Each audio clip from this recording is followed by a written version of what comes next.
वालेकुम, जय श्री कृष्ण। मैं सरिता चांडक एक बार फिर से स्वागत करती हूँ आप ही के अपने YouTube चैनल जिसका नाम है गीता ज्ञान फॉर किड्स। आज हम तीसरा श्लोक पढ़ेंगे। दूसरे श्लोक में हमने कल के वीडियो में देखा कि किस प्रकार दुर्योधन आचार्य द्रोण के पास जाते हैं और उनसे कहते हैं। अब वो क्या कहते हैं, आइए इस श्लोक में देखते हैं। पश्येतां पांडुपुत्राणाम् आचार्य महतिं चमुं व्यूढां द्रुपदपुत्रेण तव शिष्येण धीमता। इसमें दुर्योधन, इसका भावार्थ ये है कि दुर्योधन आचार्य द्रोण के पास जाकर कहते हैं और कहते हैं, हे गुरुदेव, हे आचार्य, देखिए पांडवों की इस बड़ी भारी सेना की व्यूह रचना देखिए कि किस भांति ये खड़ी हुई है, और ये सब आप ही के बुद्धिमान शिष्य धृष्टद्युम्न ने किया है। तो शब्दों का अर्थ देखते हैं। आचार्य, हे आचार्य, तव मने आपके, धीमता मने बुद्धिमान, शिष्येन शिष्य। धीमता शब्द किसके लिए यूज हुआ है? द्रुपद पुत्र धृष्टद्युम्न थे। कौन थे? धृष्टद्युम्न। व्यूढां धृष्टद्युम्न के द्वारा व्यूह रचना से खड़ी की हुई। पांडु पुत्राणा, पांडुओं की, एताम इस महती बड़ी भारी, चमो मन सेना को पश्य देखिए।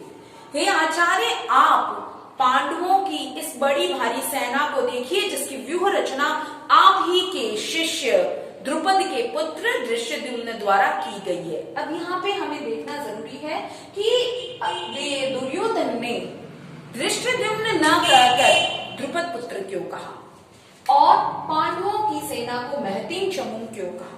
इसके पीछे के कारण देखिए। महतीम चमू क्यों कहा? पांडवों के पास तो केवल 7 अक्षौणी सेना थी, जबकि कौरवों के पास कितनी थी?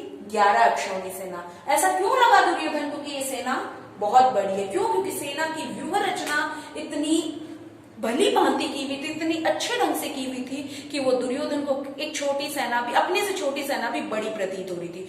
दूसरा, पांडव की ओर से जितने लोग भी लड़ रहे थे वो सब एक मत थे और वो युद्ध लड़ना चाहते थे, जबकि कौरवों की सेना में कई लोग ऐसे थे जो युद्ध नहीं करना चाहते थे। उसमें से प्रमुख थे आचार्य द्रोण और भीष्म पितामह।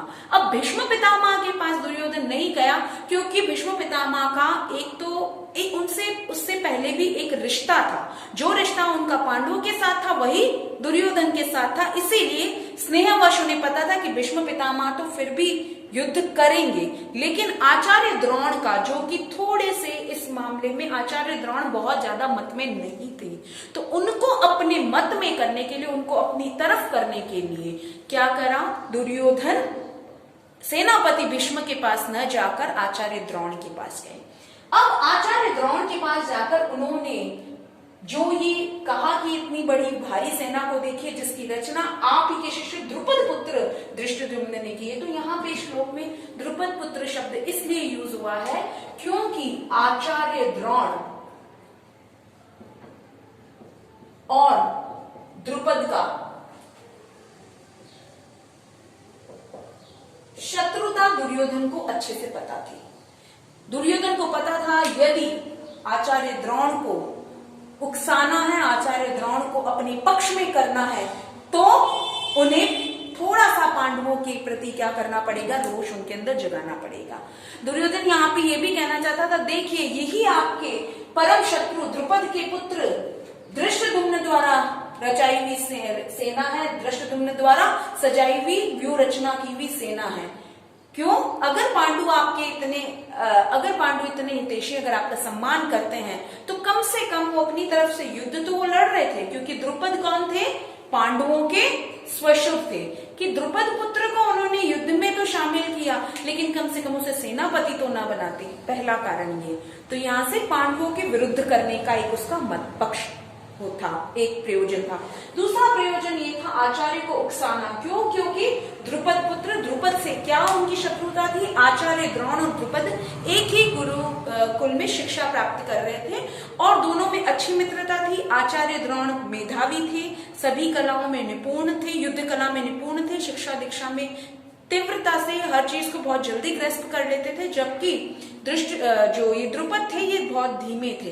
तो आचार्य द्रोण समय समय पर मित्र होने के नाते द्रुपद को क्या करते थे? सहायता प्रदान करते थे किसी भी चीज को समझने में।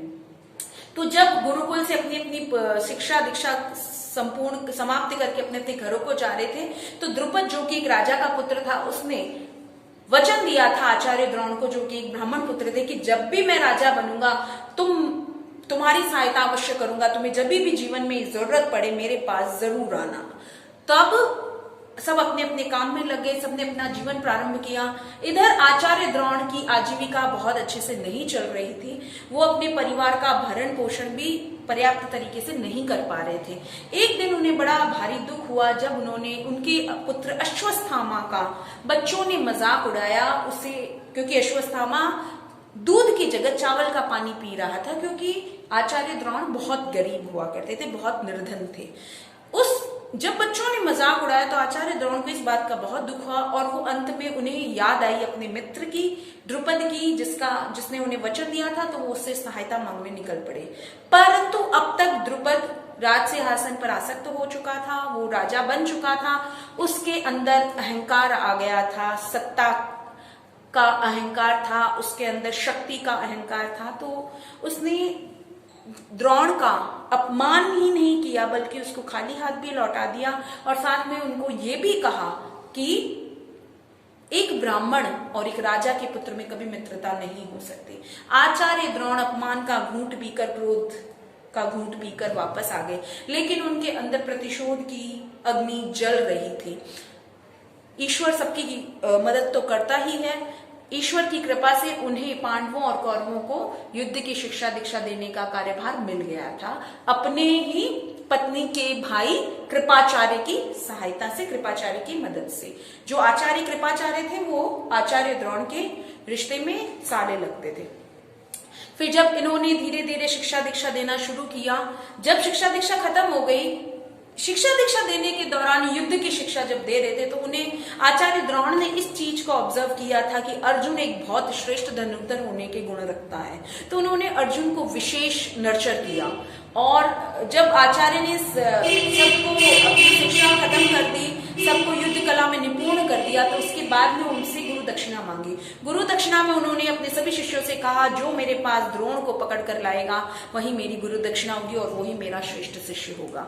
तब दुर्योधन अपने भाइयों के साथ गया, लेकिन वो हार कर आ गया।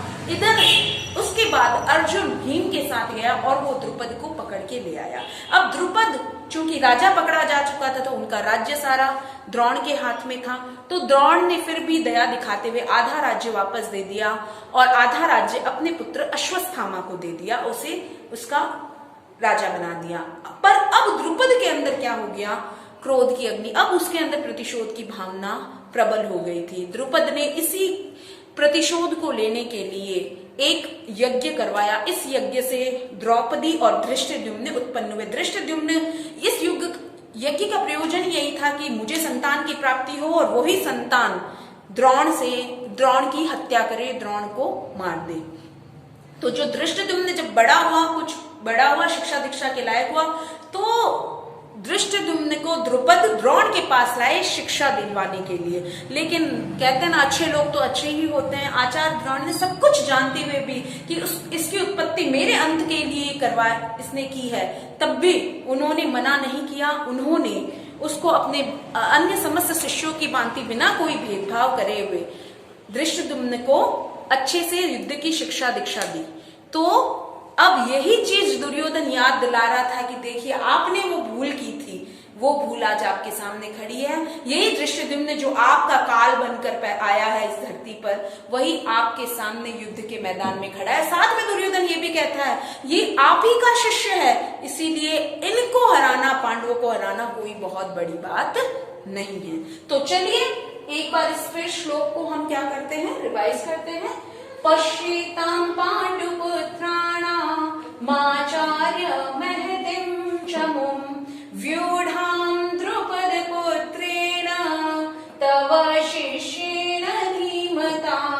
पश्येतां पाण्डुपुत्राणामाचार्य महतिं चमुं व्यूढां द्रुपदपुत्रेण तव शिष्येण धीमता। अब समय आ गया है कल के विनर्स का नाम अनाउंस करने का। कल का हमारा प्रश्न था, अर्जुन के अलावा किन 4 लोगों ने गीता का उपदेश सुना था भगवान जब अर्जुन को वो उपदेश दे रहे थे। सबसे पहले थे संजय को दूर दिव्य दृष्टि प्राप्त हुई थी वेदव्यास जी से। इसी के प्रभाव से वो क्या कर रहे थे, धृतराष्ट्र को उसका आंखों देखा हाल सुना रहे थे। दूसरे थे पवन पुत्र हनुमान, वो अर्जुन के रथ पर बैठे हुए थे, अर्जुन के रथ की ध्वजा पर। तीसरे थे बर्बरीक कौन थे, बर्बरीक भीम के पौत्र थे, घटोत्कच के पुत्र थे, और जिन्हें आज कलयुग में हम खाटू श्याम जी के नाम से पूजते हैं। और चौथे जो व्यक्ति थे वो थे आचार्य महर्षि वेदव्यास जी के एक शिष्य। तो कल के जो विनर्स हैं, जिन्होंने पहले 5 व्यूअर्स जिन्होंने आंसर दिया था, सबसे पहले थे मिस्टर रमेश चांडक, श्वेता राठी, हिमांशु उपाध्याय, हेमंत उपाध्याय एंड रिंकी सारस्वत। तो विनर्स को बहुत बहुत बधाई। अब आज का प्रश्न है, श्रीमद् भगवद गीता में टोटल कितने श्लोक हैं? How many verses are there in Shrimad Bhagavad Gita?